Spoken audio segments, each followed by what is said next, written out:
C.H. Spurgeon's definition of a minimum Christian, Sword and Trowel, 1876. The minimum Christian. And who is he?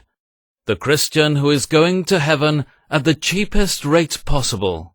The Christian who intends to get all of the world he can and not meet the worldling's doom. The Christian who aims to have as little religion as he may, without lacking it altogether. The minimum Christian goes to worship in the morning and in the evening also, unless it rains, or is too warm, or too cold, or he is sleepy, or has the headache from eating too much at dinner. He listens most respectfully to the preacher, and joins in prayer and praise.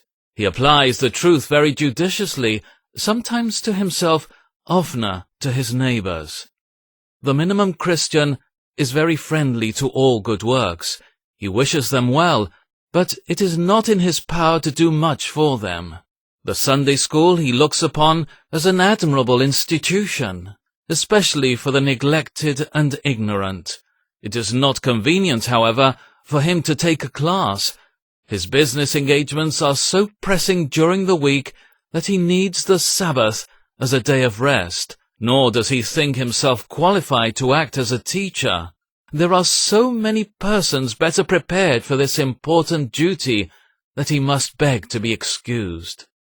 He is very friendly to home and foreign missions and coal portage, and gives his mite, but he is quite unable to aid in the management, for his own concerns are so excessively important. He thinks there are too many appeals, but he gives, if not enough to save his reputation, pretty near it. At all events, he aims at it, and never overshoots the mark. The minimum Christian is not clear on a number of points. The opera and dancing, the theatre and card-playing, and large fashionable parties give him much trouble. He cannot see the harm in this or that or the other popular amusement. There is nothing in the Bible against it.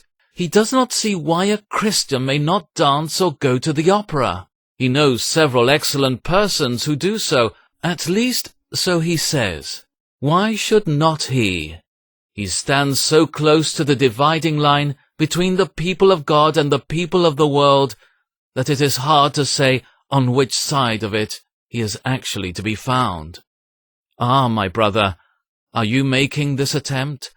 Beware, lest you find at last that in trying to get to heaven with a little religion, you miss it altogether, lest without gaining the whole world, you lose your own soul.